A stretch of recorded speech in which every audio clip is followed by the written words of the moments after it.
He said he had. Something. Oh, he's not staying now. He will come and join okay. for part of it as well. Just start. Okay. All right, we have to go.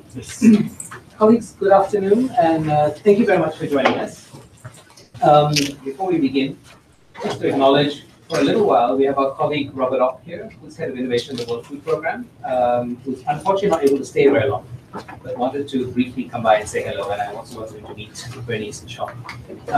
You have a 12:45, right? So yeah, I just WhatsApp to say I'm going to be a few minutes late, so I've got a few more minutes. Okay, so let's speak quickly and let Bernice and Sean pick up.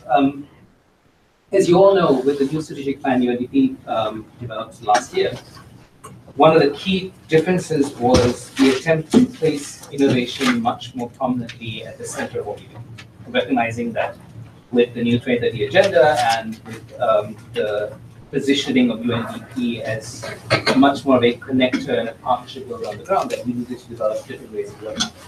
So out of that, what we've been trying to do is to also listen to, learn, understand a lot more about what's happening in terms of innovation around the world.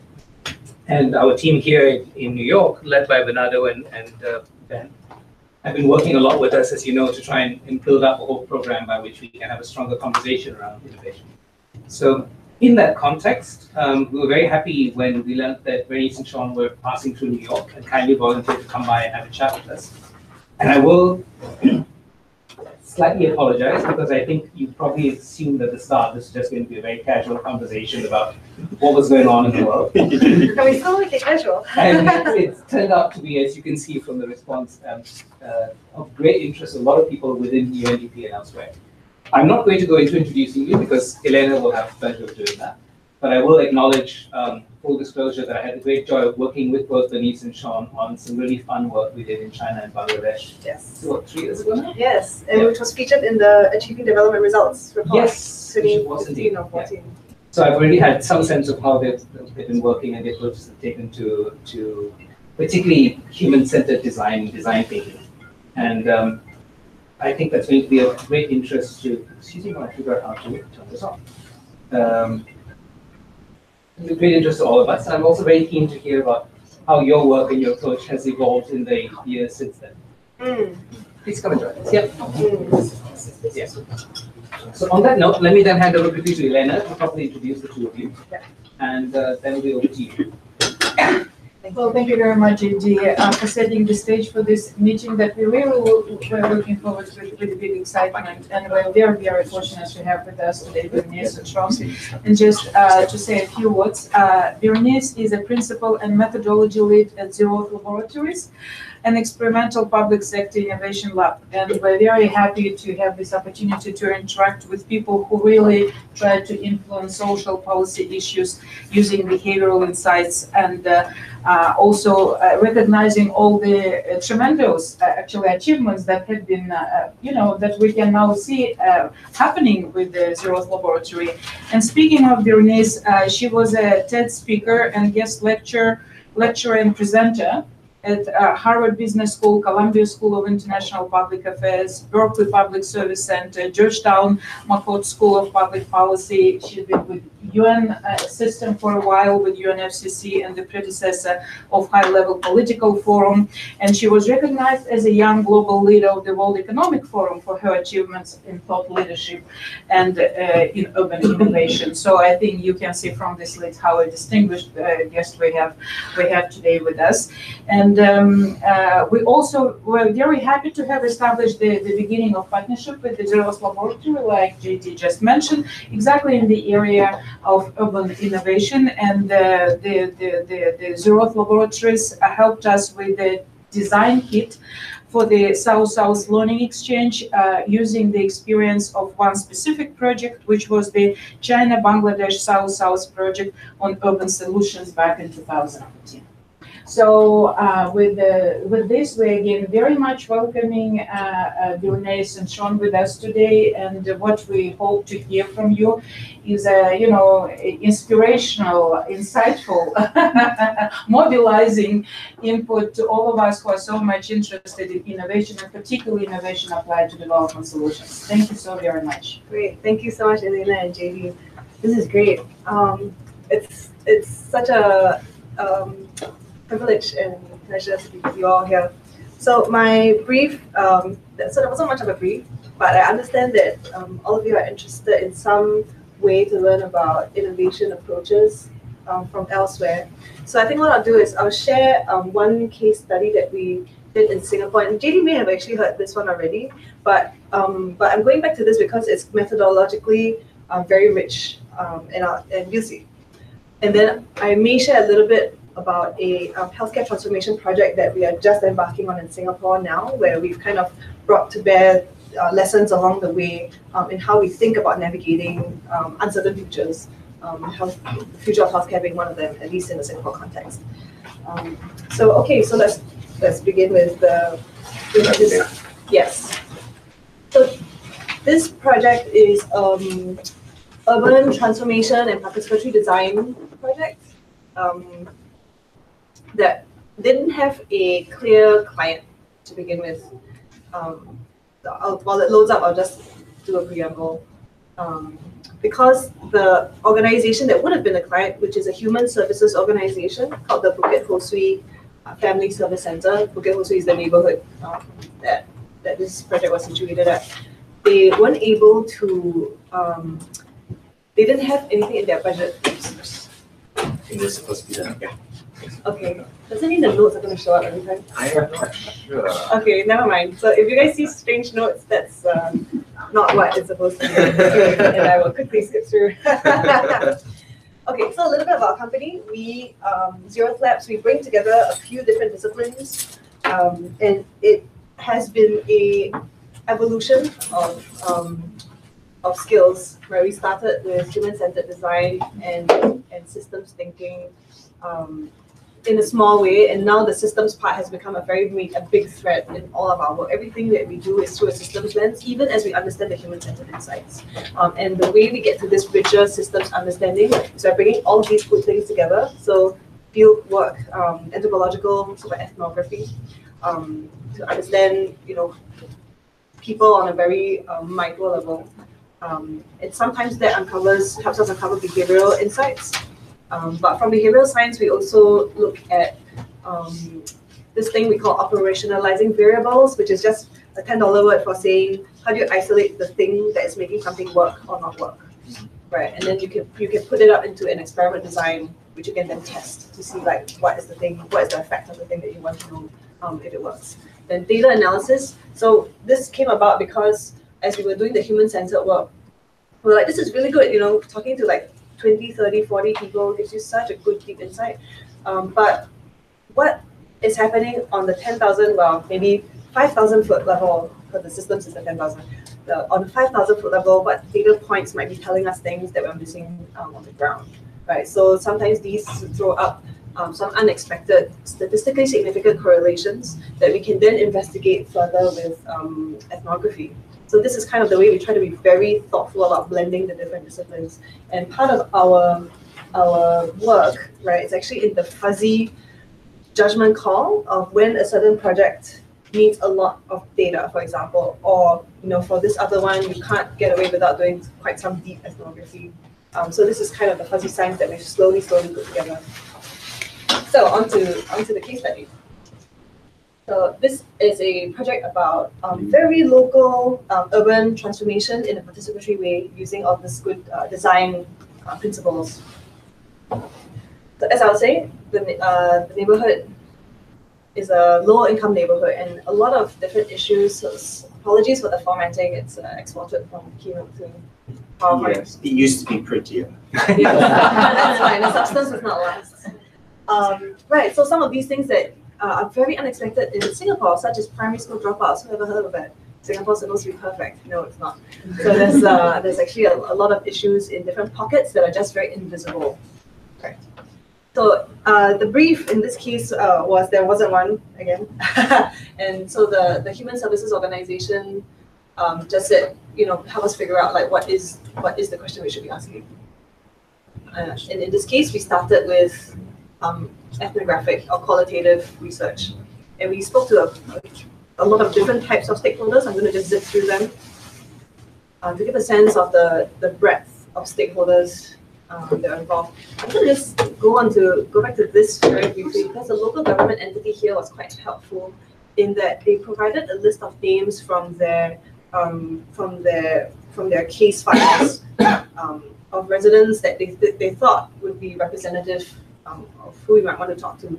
But we were very careful that the sample that our sample population will not be skewed just by government data. So we complemented that with our own sort of guerrilla research and like identifying people in the void deck, as we call it. This is the public space on the ground level, and we just spoke to people at the markets just to have another half at least. It's essentially 2 to 3 months of field ethnography. Yeah. And that's a fancy word for door knocking, repeatedly going to people, earning people's trust, and most importantly, building relationships. Because the data points that you can capture, they're not things you can check on a survey. It's really about trying to understand how they see the world. And a lot of these people, they've been burnt before. They're very distrustful of outsiders in the community.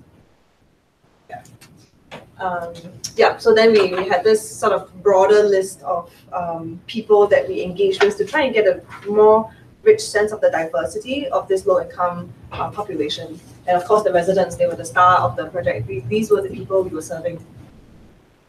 So I'll just share with you 2 stories, but then I might also share a little bit about systems mapping stuff in a sec.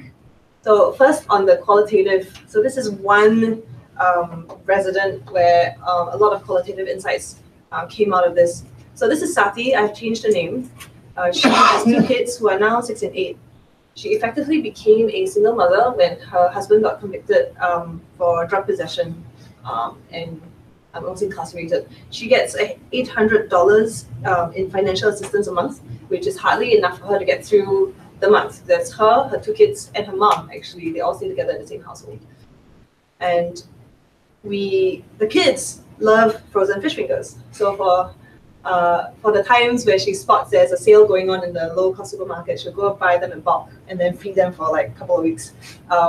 And when she told us this, she was quite sheepish about it. She said, I know fish fingers is not so healthy, but you know lah, the proper fresh food is very expensive, right? So cost was a barrier to her getting nutritious food.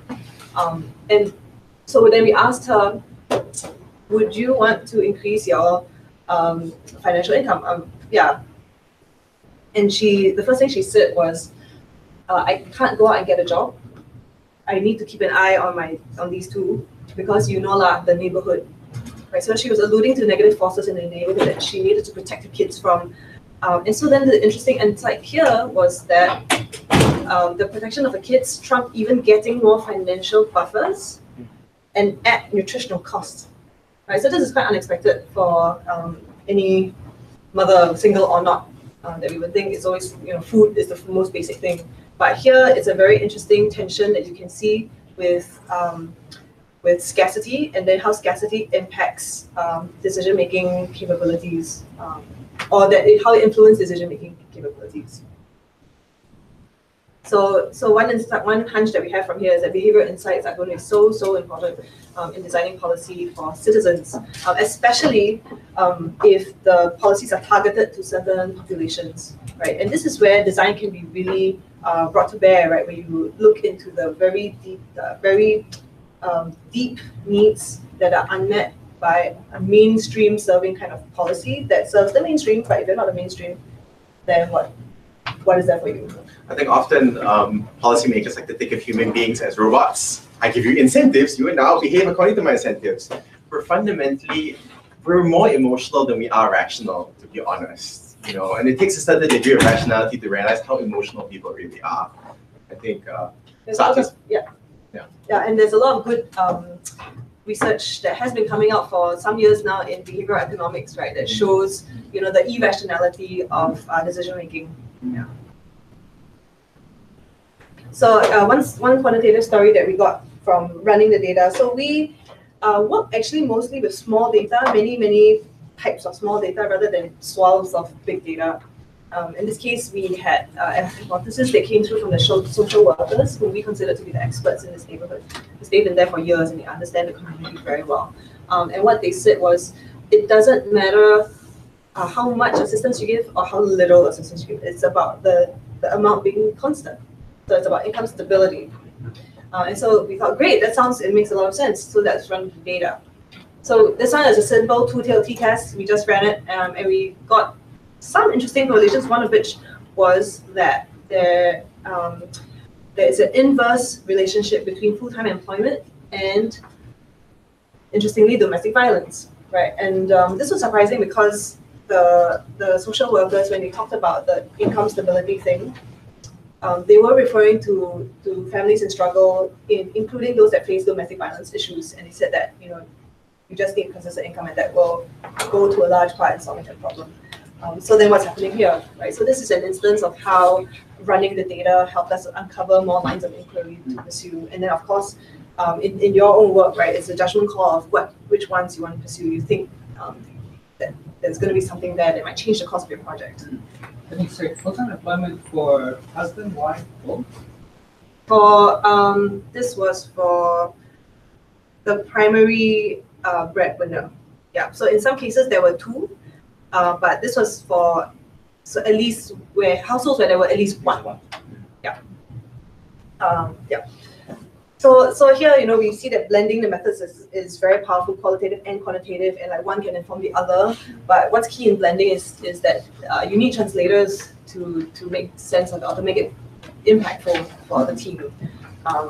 And so like in our team we have, so I study psychology and Sean studied computer science, and we have a bunch of other ninjas who do data science, mechatronics, engineering, Sanitation. yeah, water systems. So we have, it's kind of it's good to have the different verticals, and I think a lot of teams who intend to be interdisciplinary do that as the first sort of hygiene step, right? Obviously you have the people with different disciplines, but then how do you create the culture and the ability for that translation across? And so sometimes what we do is the kind of questioning that we ask within the team to make sure that we understand, the engineer understands the anthropologist, like why is this important? So that's kind of a big part of making interdisciplinary work. Yep. So with all the raw data, and of course I'm skipping a whole bunch of what happened, is the sense making. In design thinking, there's a lot of this going on, like post-its on the wall, and just kind of smooshing together what we have learned, which is good as a first cut. And we actually did uncover quite a few interesting themes just from that. But we also felt that it was, in terms of the level of rigor, it wasn't quite enough to capture things and see the weight of what factors mattered more. And so we turned to system dynamics, and this is a very rough approach to system dynamics, where we mapped different factors and forces around the nodes of the things that we picked up. So all the words are what we had observed in the field, as well as running the data. So this is where qual plus quant fed into the construction of the systems map. And in system dynamics, this is borrowed from physics and engineering, where if you have a plus, that means more flows of something affecting something will result in either more plus or more minus. So more becomes less or more becomes more, depending on what the nature of the force is. And by having this messy spiderweb, it helped us to see what nodes had more arrows going to it, and it suggested that these were maybe more root than other factors in the thing that we are exploring. I'm not wrong, this was actually the visualization of how some of the people in the neighborhood make decisions, right? Was that right? Well, I think decision making is part of the systems app, yeah, as well as the rest of the different factors that we had observed. Yeah. Okay, so this is a point on complexity and emergence. In architecture, there is a phrase known as desire lines, where you can lay down a path, which is the bitumen on the right, but if people kind of want to walk left, then that's your emergent desire line. And in complexity, there's a lot of different things that are happening on the ground at the micro level. But what properties are emerging that tell you a sign, right? So this is where you try and sift signal from the noise, and then what signals are meaningful for a policy decision. And then you may then actually decide to pave down well, you may or may not, maybe it's already like very nice, But if let's say you want to create mobility for people on wheelchairs to be able to go left, more easily, then you can allow for this kind of emergent patterns to inform your more formal policy decisions. One of my favorite stories of Design Lines is, I think it's University, USC, I believe. So a lot of places when they lay down paths and they're like, you must not walk on the lawn, you must walk on the paths. And oh, people walking on the lawn, so let's build in guardrails to make sure they stay on the paths. So this university adopted a different approach. Instead of laying down for the new campus, laying down all the paths and coming up with experts and let's figure out the lines and let's calculate everything, they laid down a whole lawn. And for one semester, they let people walk wherever they want to walk. Soon lines like that developed and they basically just paved over those paths. I thought it was quite genius. And I think there are many bits of that can be learned from policymakers, you know. And there's actually also examples from nature that we can borrow if we want to practice biomimicry, which is things like a logistics network looking at fungi, how they spread their spores and what kind of, how mold spreads even. Talking about slime mold, I believe someone in Washington just made the science advisor, slime mold or something. Sure. Yes. Yeah, there's a few of those kinds of examples where you kind of see where nature goes, and that suggests the model that you can try for greatest efficiency, which actually has panned out in some cases. Yeah. So yes, complexity. If we accept complexity, then yes, we do need to allow for emergence. How does that translate to projects though? So, one is to actually look at empirical evidence and pay attention to it, rather than just, it's one of the things that you just include in a report but not respond to. So the allowing the team to respond to the empirical data actually is quite important in informing whether your project is on the right course or if you need to change course. Which from someone who's worked as delivering solutions to the UN agency asking for a solution, sometimes we realize when we start working, we realize that, wait a minute, what we've been contracted to deliver may not, having seen the ground situation, may not actually be what we should be delivering. Yeah. So then on a very practical note, right, like one thing that could reflect the complexity lens is the allowance for course correction somewhere in the first third of the project. So of course there is not one root cause, and it turned out that there were multiple key themes that were at play here. The headers will not surprise you, but I'll zoom into a couple of, or maybe just one example of where it was very specific in the way it played out in the neighborhood. So education. It was not so much that, yes, well, of course, the primary school kids were dropping out, and so how do we get primary kids? school means elementary school kids. These are like 10-year-olds. 7 to 7 12. to 12, yes. Yeah, in that age range. And so then one challenge, of course, was to get kids to school to begin with. And then the second challenge was how we get kids to stay in school. But in addition, in this neighborhood, it was also that many of these kids came from unstable home environments. So school represented an opportunity for structure, introducing regimen in their lives, and also other possible positive fringe benefits, such as observing consistent behavior from adults. Right, so it turned out that some of these nuances were very particular to the kids in this neighborhood. So instead of the first education design challenge that we thought it might be, was how we get kids to stay in school. It then became how might we help kids build a strong educational foundation despite unstable home environments. So you see how that captures the tension that is specific to the context. Yeah, and in all design challenges, we believe that it's important to capture some of the tension that, not only tension period in general, but also tension particular to the context, just because contexts are so different. I think we skip one. So the hunch from this was clearly framing is increasingly key, otherwise you're chasing down a different solution path altogether.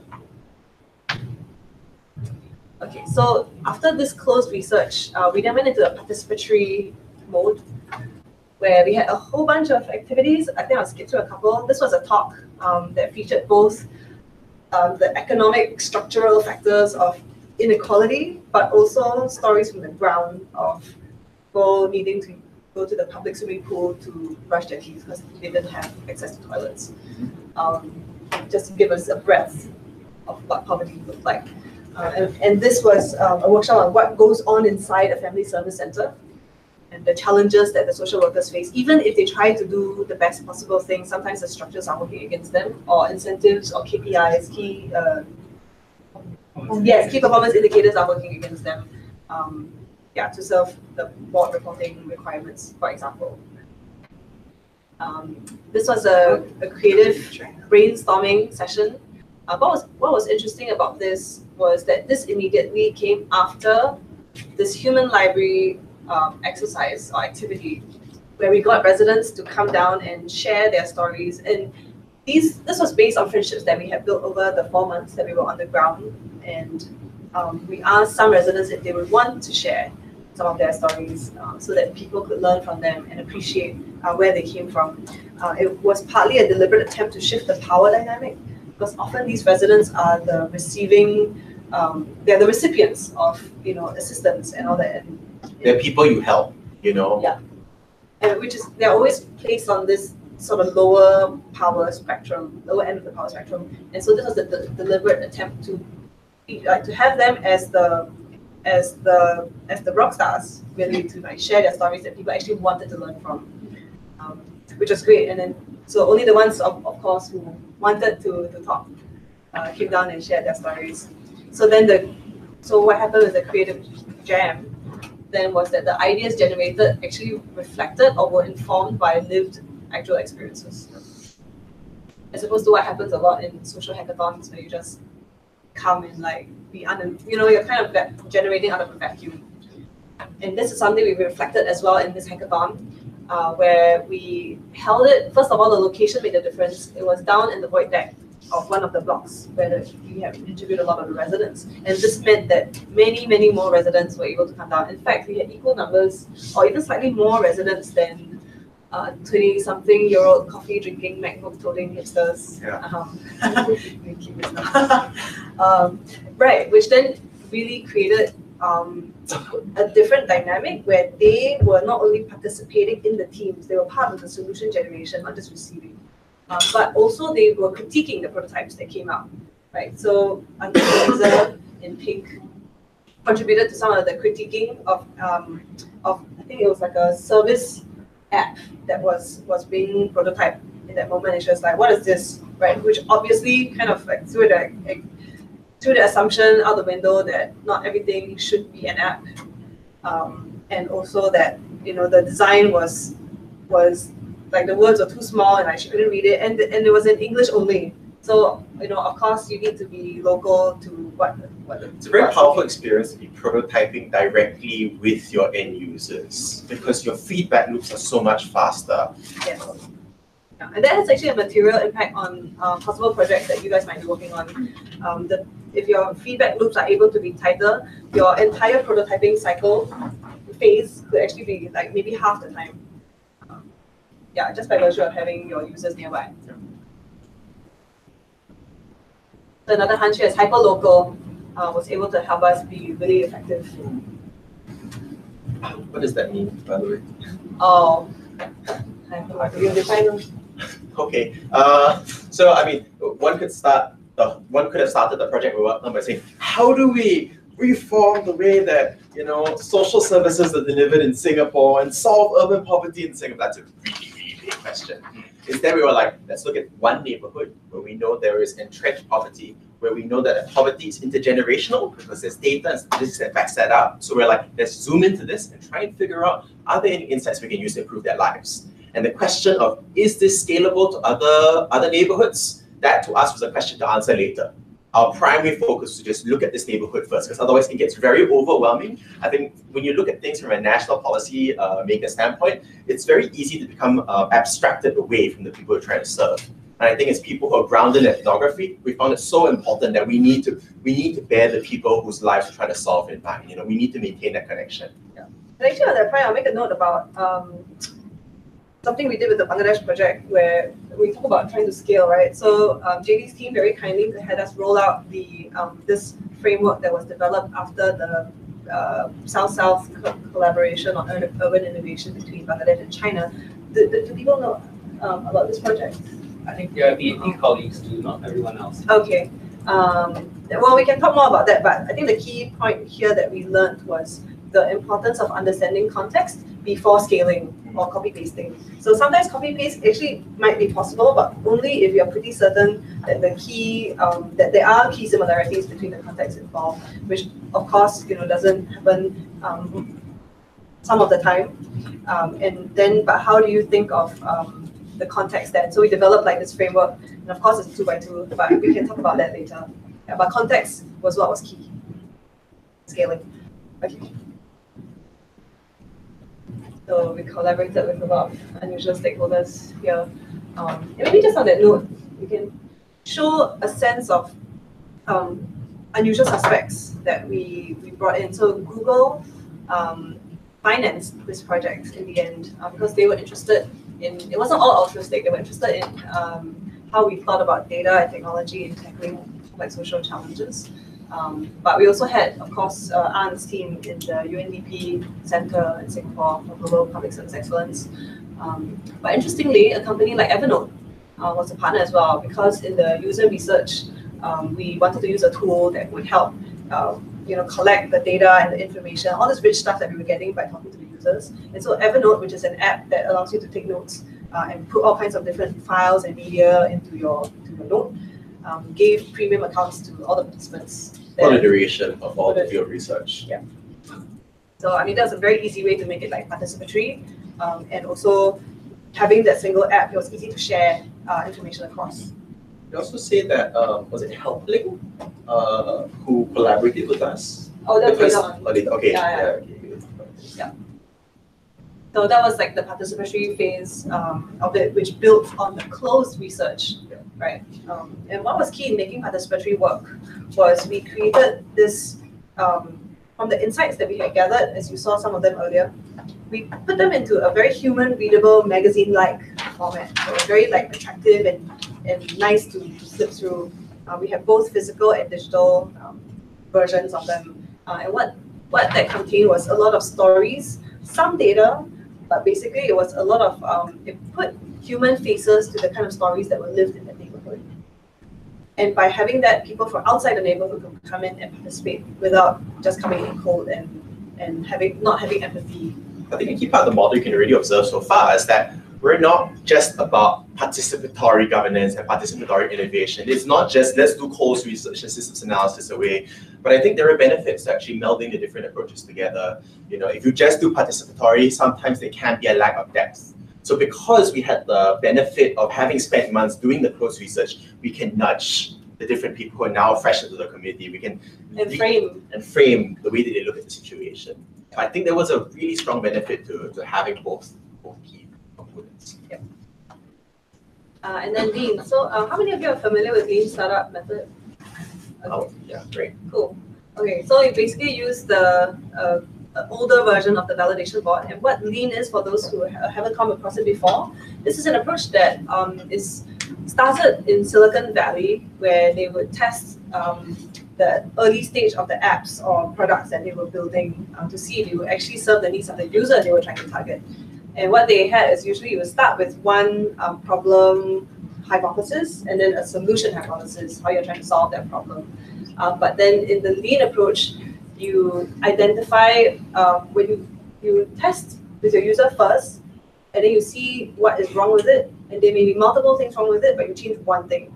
And then from that one thing, you see if it was the thing that was not working, right? So by isolating one variable, you then have a systematic way of cutting through the chaos and making sense of what works and what doesn't work. What is the factor that's responsible for something, what actually may not have been responsible for what you see in the field. It was quite rigorous. I think it brought a rigor to the world of social innovation that's usually very hypey and let's go and solve social problems. I think it gave like a tool that people would come back to when they say like, I think I know what the problem is. I think I know who we want to serve. Okay, great. Document it and test it. Test whether your hypothetical solution may actually meet your hypothetical user's needs. Yeah. So even in using this, we had to translate as well from digital or like from techie to social challenge space, right? Because oftentimes what makes the validation board like easy to work with is that you are basically designing an app and you have a user test it in front of you, Yes. and you can just sort of accost on the street and like, hey, does this work for you? But then in the field for underserved populations, there may need to be more thought about how you would test it with the users, more sensitivity in certain situations, right? If the thing that you are solving for is of a difficult nature, of a personal nature, where it requires vulnerability from them, then there do needs to be some thought in thinking how you actually get the testing done, which of course goes hand in hand with building trust. Yeah, cannot stress more about trust. So yes, by using tools such as Lean Startup method, we could actually be more experimental and risk-taking, but precisely because the risk is contained through these experiments, and then so the experiment design is part of, I think, an important part of innovation moving forward, especially if we are innovating or experimenting with things that are maybe more high stakes. Then all the more you want to continue risk. So experiment design is key. I mean, it also talks about like the way that your projects are funded. So in our case, I would actually say that this is actually one of our more experimental projects. We've tried a lot of different things in this project. As clearly, we stuffed the turkey with this one. I think it's because we collected fundings. We didn't have one single funding source. We had multiple funding sources. We were responsible for procuring our own funding. So this was not a project where UNDP engaged us to say, you now work for UNDP and you now have to follow JD and everything he tells you to do. But because we took the risk, we took the risk and it allowed us to try different things. It allowed us to be emergent too. It did. Yeah, because we actually had to redefine the design challenges at least 2 times for most of them. Yeah. So there were 5, right? So imagine each of them had to revisit it at least once, and then a couple of them twice. So it was 2 to 3 times per design challenge. So this was like a big fat hairy mess. Yeah. But the emergent timeline allowed us to do that better.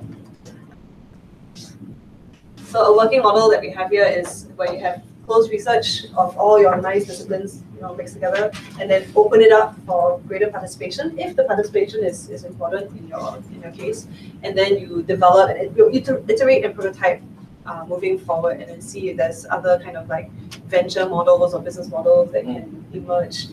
And if it's not business model based, that's fine too. But it's the being clear about what model it is that you're going to use this base the solution on. So that's okay. Summary. Right. As any good team from Singapore, we'll give you a summary. So open and closed, this worked really well together. We started with closed. Qual and quant, and of course, as you saw, there was also design and systems and behavioral. This is a shortcut. And so the system kept chaotic from all the possible solutions that could be generated, but then you systematize the process using Lean. And you can also do other kinds of approaches that do the same thing in effect. So this is a bit of news since this project happened. Our methods were adopted to varying degrees by 4 agencies in Singapore. Public Service Division is the one responsible for civil service transformation in general across the board in Singapore. The Housing Development Board is our public housing agency, which is responsible for 80% of Singapore residents' housing. So that our public housing in Singapore is different. SG Enable is a disabilities agency. So they took some of these approaches to think about how to be more participatory in developing solutions for the differently able in Singapore. And RAISE is a social enterprise enabler government agency. They kind of saw how they could. They actually run a program now called Lead for Good, which is basically a copy and paste of. They got us to sit them down, and I walked them through the process, and we copy pasted that, and it's now a model for the. At least on the design part, they don't do data, they don't do systems mapping, but on the design process, they adopted that, which is great. So there's representation and scaling in at least the methodological aspect. Don't always get paid when other people build upon your framework, but social change, we're in this for the good, right? None of us would be here. Yeah. So I think I'll conclude that for the case study, and maybe we can open up for questions before we go into if you guys want to hear about a healthcare project that we are. Let's open up for discussion first. Yeah. Some people may need to leave it for 1:30. Yeah. So yeah. There's time for Q&A. Yeah. Let me open up first. How did you have anything about that? So let me open up for. First of all, thank you very much, guys. Thank you for having us. This is a very complex initiative. Let me open up immediately for questions. Ben has one over there, and then It's very interesting. I didn't know Singapore has so many problems. Well, the thing is, usually what happens is people don't think they have problems, and then they bring people like Sean and Bernice, and they discover they have a lot. So that tends to be the version. Actually, let me start with Natalie first, and then we'll come back to it. Okay, thank you so much. I'm Talia Yadu, and I work in the health. Oh, team. hi, Natalia, yes, yes. The one question I have, I think, is more as the strategic plan is calling us to be more integrated. I want to ask you a question about your process about people. So I have a degree in anthropology and a quantitative PhD, so I'm an integrator. But how do you bring people to pursue the sustainable development? What were the challenges? What are the opportunities? And then on the client, how do you do it, the engagement, without setting high expectations and then not, because the trust is so important and then disappointing them. So we've built trust with governments, but if we start engaging directly with kind of clients, I think we have, where's the reputation there? So this is more process question. Okay, so the first one was on like how do we actually just like in your team, how do you get, do you get all these different people from different backgrounds on the same page? on the same page, and to do sort of more integrated. Okay. More, When you say same page, do you mean in terms of understanding the problem? understanding the problem, accepting the same solution, Path. because I could imagine some people would say, No, we should do this. no, we should, yeah. That's an interesting question. I think actually this is a culture question, at least in our case. And it just so happens that the people on our team are all very curious about seeking truth. And I know this sounds like kind of spiritual or I don't know, a bit fuzzy, but the way that we are curious and driven to understand what is going on rather than what we think should be the way to do means that one, it's easier for us to like not have egos get in the way of like someone's opinion on what should be the solution, and two, looking at the data. So be it quantitative and qualitative, we kind of try to be honest in the way that we we try to be as unfiltered in the way we present our systems map, for example, within the team, and then we look at it together and we say, okay, what do we see here? What is emerging? If we do have debates about what is going on, that happens at multiple points, and the systems map is one of them. There's also a checkpoint at each of whenever we do one of the disciplines. So after the qualitative research, we will look at the insights and like make sense of it together. And then after running some numbers, whether it's a regression or some kind of other analysis, we also look at the data and see what's going on. And of course, the people who are more quantitatively literate will guide the discussion, on what this means. And then for those who have questions, then we ask them. And so part of the skill of our data people is that they're able to explain to a 5-year-old like what this number means or what this statistically significant correlation means, right? And so once we only move on when people are in agreement of like, yes, this is the sense of what is happening. And so each stage there is some visualizing. There's the subjective that you can bring to it, but then when we kind of lay it out, it's always an objective thing that we then decide like what is. Yeah, and especially so for the systems map when it all comes together. I would add one thing to that. Regardless of what your background is, everyone does ethnography. Everyone does ethnography because everyone is involved in ethnography, and you may be the sanitation engineer providing that specific subject matter expertise to the team, but you will be with us as we do our field research and we immerse ourselves in that community. I think it's really important that everyone in that team has done enough. It's not doing ethnography for the sake of ethnography. You're doing that to develop a sense of empathy for the people you're trying to serve. And that, to me, is the grounding, is the guiding star. Who is it we're trying to serve? If you're ever lost, come back to that. Yeah. So those with more ethnographic skills, like how we build it into the team, is those with more ethnographic skills are the leads, the interview leads, for example, observation leads. And the support person can be the engineer or the data person who is not leading, but there to be present also in the information collection in this stage, which helps them to build empathy as well. No, the other question was yes. trust. Yeah, the trust for the community and setting expectations. it's one of the hardest things to do. Yeah. It is because, so again, from our lens, if we think of ourselves as the people who do the work, an important part that we can't always do is we can't fund their work by ourselves, and I think that involves like some measure of building relationships with funders who are able to fund that. So there's expectation setting on a couple levels, right? One is with the client per se, and this is where we emphasize we are trying to understand what's going on. So in that sense, well, I wouldn't say there isn't much expectation. Actually, the expectation is very great to our mind, because oftentimes implementation is not quite as difficult or challenging as really understanding what the problem is. But that's our lens, right? But how we kind of present what we are doing is just giving them a better sense of what is going on, and then we can use that information to make decisions subsequently. Of course, the expectation often is not in our hands because it's in the terms of reference, or it's a procurement document that has already been put before we were involved. But we try to work with that and manage expectations by saying like what we bring most valuably to the table, and it's mainly to help understand a problem where the problem understanding isn't quite there yet. Actually for us, if a solution is already known, then we're not so useful for a project. We would maybe refer it to some other friends. So we try to be honest about that. But I think there were a couple more questions. Maybe we'll take that first. Yeah. Next time we can respond to all.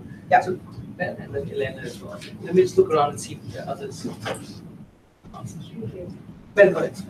My name is Ben, I work here for the Innovation Facility, and thanks for the talk.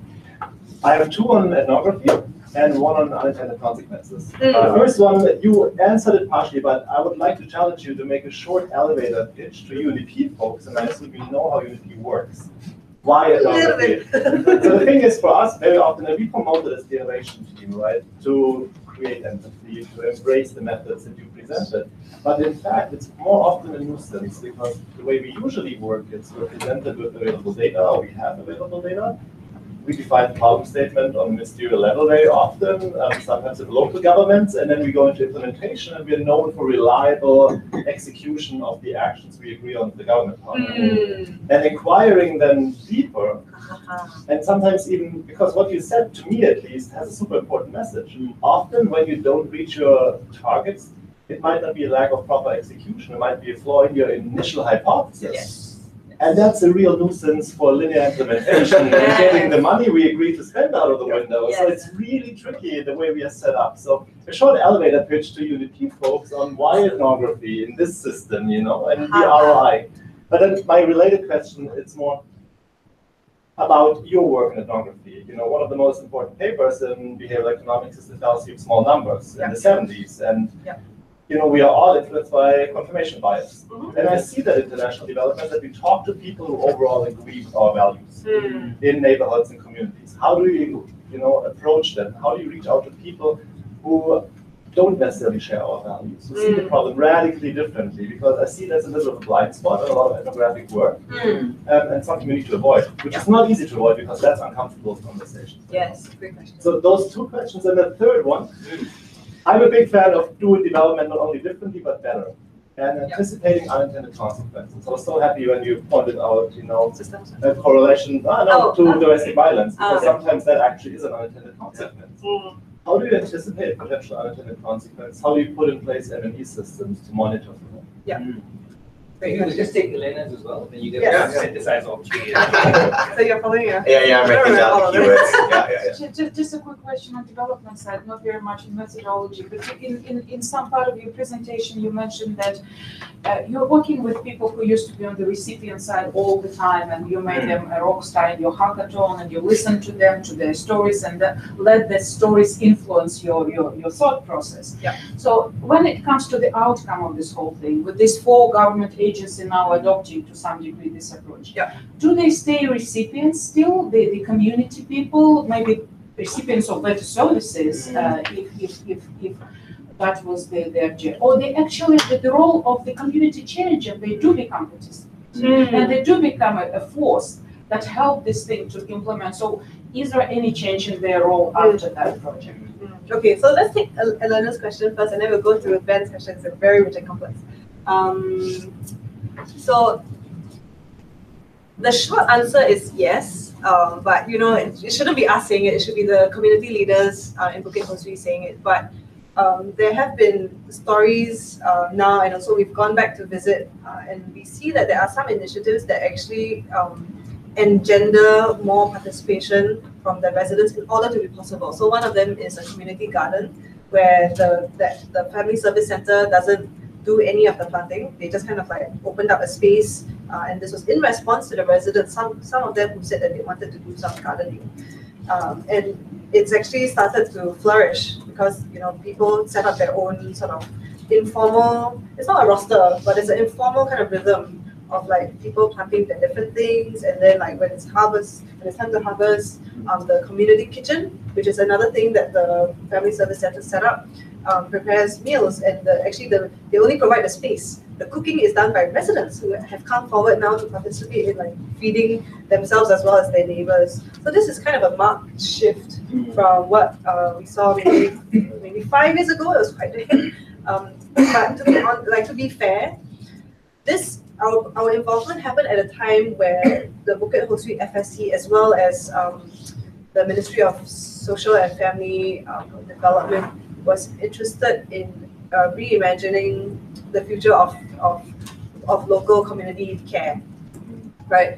And it just so happened that service center was due for a review. So our timing was just very lucky, and they sort of adopted some of our hunches and kind of created the space. I mean, we kind of like chatted with them also about what it means to hold space and be a container for then some kind of magic to happen. Right? So that's the whole emergent thing. It's very counter to the Singapore government's general approach to things, which is do this, here's a 10-step plan, and you will implement it linearly, and you will create the outcome that I want. So the level of organic development and growth that has been able to foster here is quite unusual to Singapore, and is a testament to the leaders, the community leaders who have really taken this on. But I still think there's a lot more room to grow, by the way.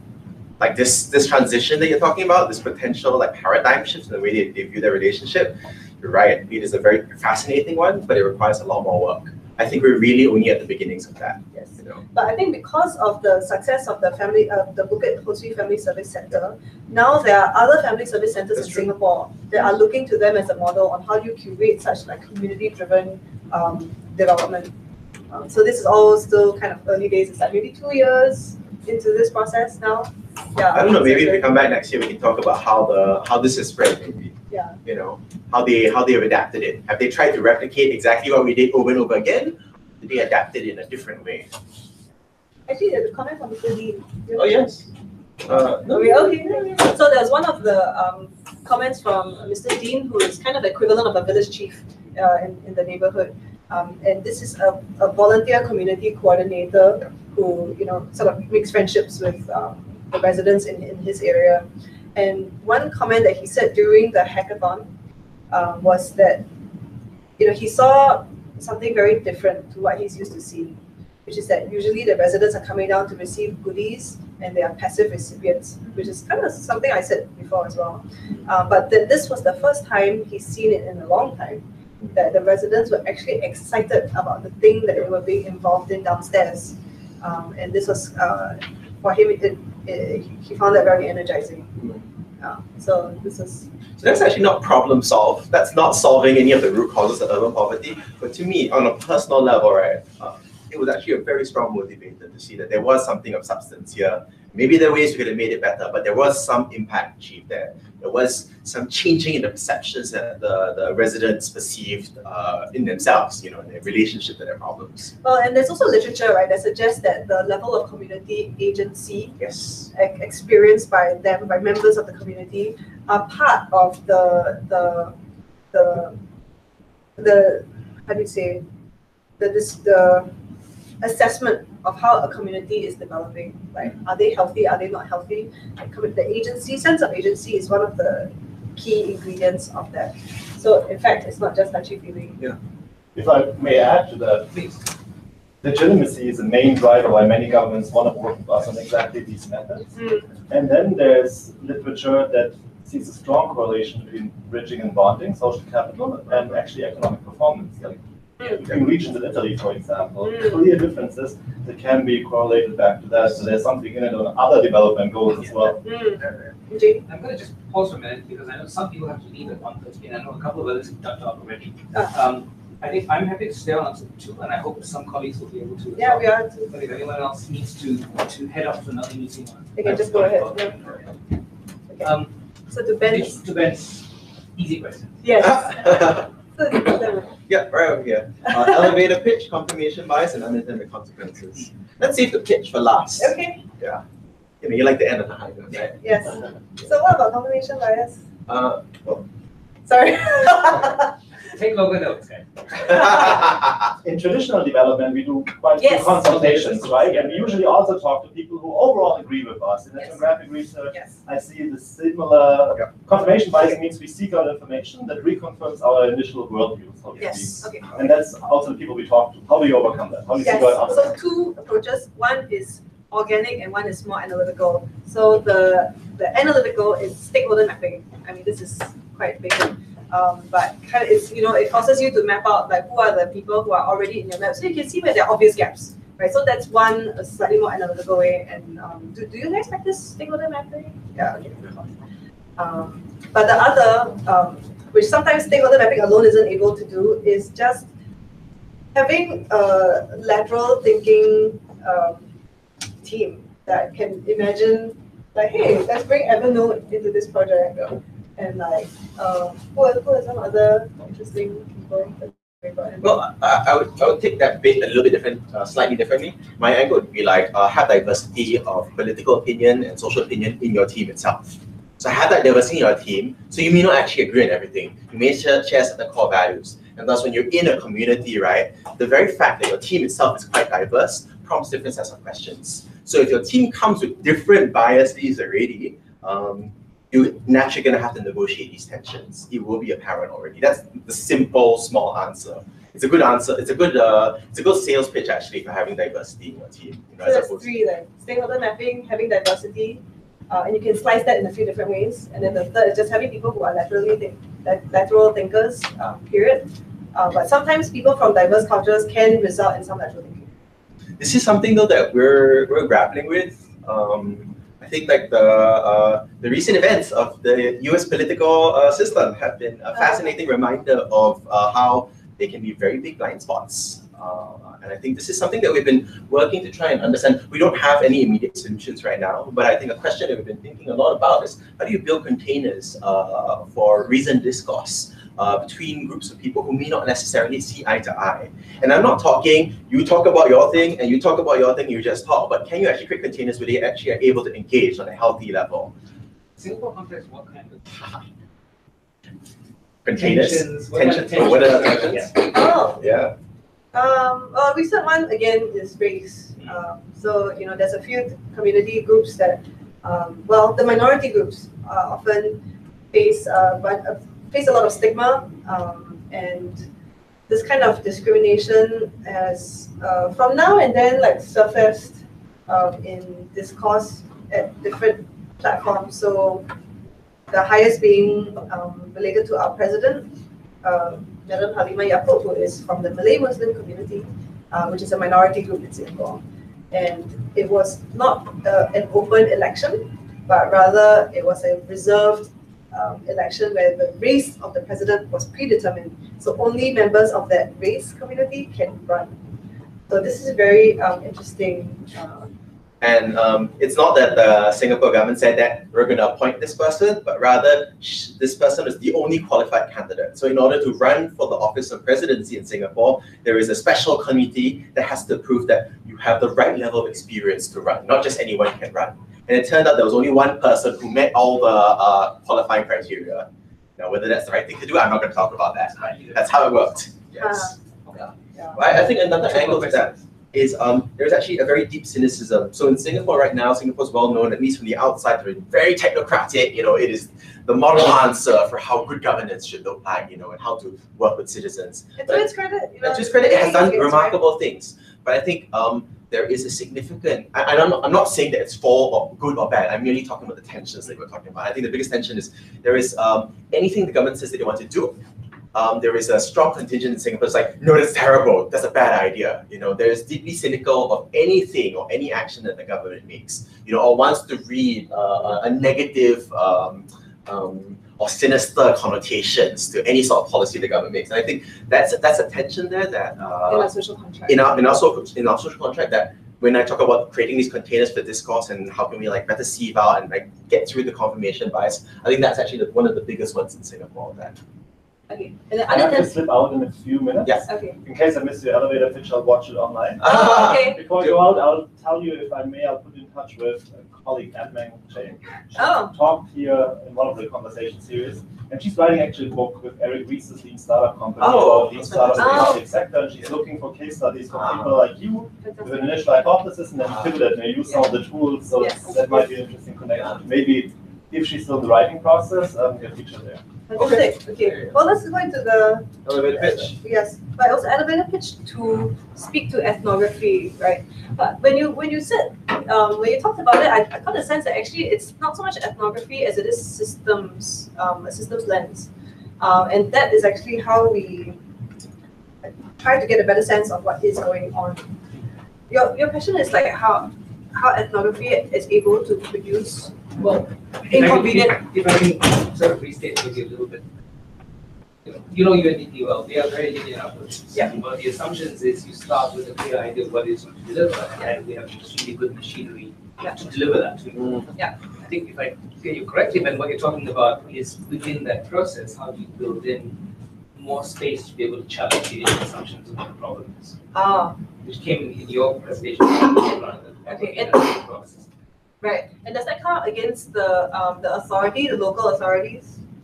No, not so necessarily. More really in the dynamics of how we operate. We agree with partners on this is the problem. See, here's available data, usually quant data. Yeah. And here's our theory of change, and here's what we're going to do. And then how to embed in that process, a systems perspective that gets messy, and you require, you unearth new insights, and you have to reframe the theory of change. But there's a constant tension between the relationships and the policy and the program, and when they're in conflict with each other, how do you? Conflict between the policy and the program. So the policy, and particularly the relationship. On one hand, you've got the relationship. Where we're coming from, with the local authority. Whether it's with our donor or with the government that we're working with. I see. Our clients. Yeah. Right. On the other end, what they think needs to be done, and then what we may think needs to be done based on what we see or discover about. Okay, so if I'm to be completely honest, I would say there is no easy answer to that, because in some cases you actually may find that what the donor, let's say DFID wanted to do this, thing about increasing democratic participation, I don't know, in if the goal was high level enough, that it can usually be worked with. Because if there's a goal, then maybe the approach just needs to be changed. If they were already prescriptive in what the strategy was, and that turned out to be not the right approach, then yes, then you may actually need to face, that depends on the appetite, I guess. The appetite to engage on an uncomfortable discussion. However, having said that, one thing that consultants, and this is making us sound bad, right? But one thing consultants are good at is framing. So sometimes I think it's to some degree, a matter of framing the problem.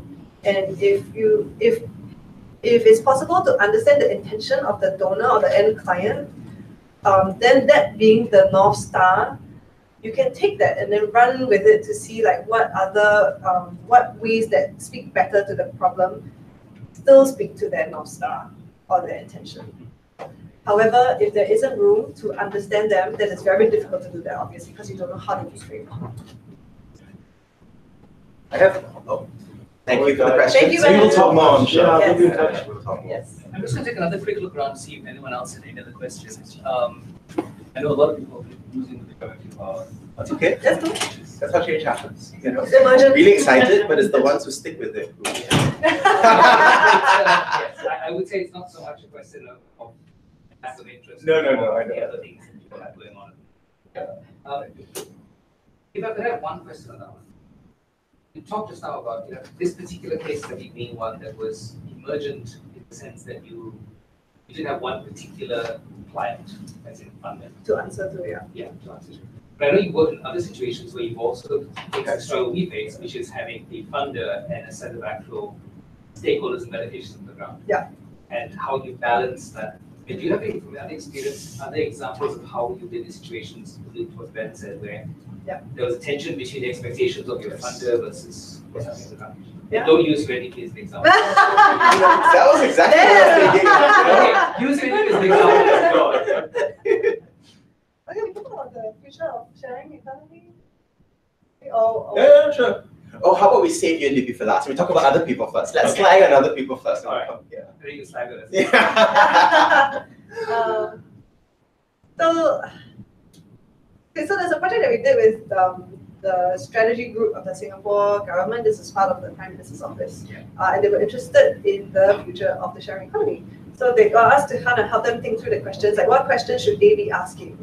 And one was that they kind of already knew a fair bunch of information about the monetized, commercialized parts of the sharing economy. So they were not so interested in like the Ubers and the Airbnbs. What we kind of introduced to them was how about thinking about the behavioral dimensions of the sharing economy? How do you build trust? And all of these things that can support more healthy communities and more interactions within communities, and that to be the form of sharing, whether or not it becomes transactionalized, like in a platform or not. So we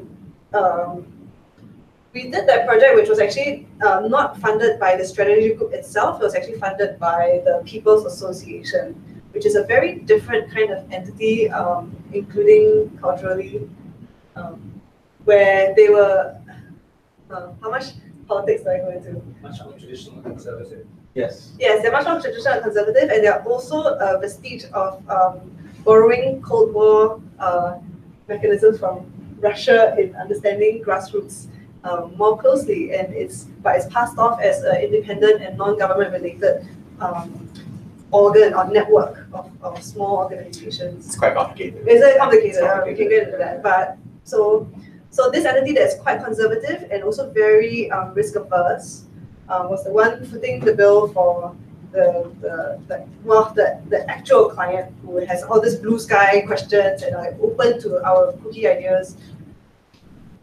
Yes. So Lisa off the top of my head, two very distinctive parts of this project that builds off what she said. The first one, you have your enlightened champion within government. So we talked about linear systems and all that. I'm not an expert on reforming giant systems. What I am a person you can talk to about, I specifically, is how do you actually create change on that small level that hopefully may find some way to scale. You know, how do you find those opportunities? You have to be quite opportunistic. And in this case, you have an internal champion who was from the Prime Minister's office, right? Who wanted to work with us on the project, but she's like, wait a minute, I'm going to have to fight so much internal bureaucracy within my team to find funding here. So can we think laterally and find funding from another source, you know? Second thing that was distinctive about this project was we weren't doing all the work ourselves. Instead, we were actually embedded with a team of young civil servants who would do a lot of the grunt work, and essentially we would be the design leads for that team, you know? And in that way, that was actually quite distinctive. Yeah, so that allowed us to frame it as partially capacity building, which was very nice, and then, you know, they can do the stuff, and it doesn't matter so much like what we come up with, at least into the eyes of the Civil Service College, the capacity building side of the government, because they already saw the value in that, whatever we came up with. But what's the point that I wanted to make? This was about the tension between yes. So eventually in the report, which was to the People's Association, we just kind of framed it in the sense of community building, like what are the things that feed into the future of community building, and then all the intellectually interesting stuff we kind of like gave to strategy group. So everybody one project, but satisfy different needs for different stakeholders. Yeah, it's all in the framing. Yeah. We should probably call a halt at this point, not least, so we can shut off the broadcast. Whoever it is who's watching this over there. Oh, I see 3 viewers, but maybe. But it's okay, the recording will actually get a lot of views later because of time zone differences. Oh. People have been up there. So, let me say thank you very much for that. Yes. And I will actually to get sandwiches for you, but I Don't worry. won't feed you until after we finish. Sure. Lining you for information. Yes. But we can continue that conversation. Yes, Yes. we can, we will. We can get a coffee downstairs. We can. Yes, coffee's good. Thank you very much for that. Thank you. Thank you. Thank See you later. you for the great questions, by the way. This was a Yes. wonderfully rigorous session. Well, it would have been more if we had more time, but as you know, here run for one piece.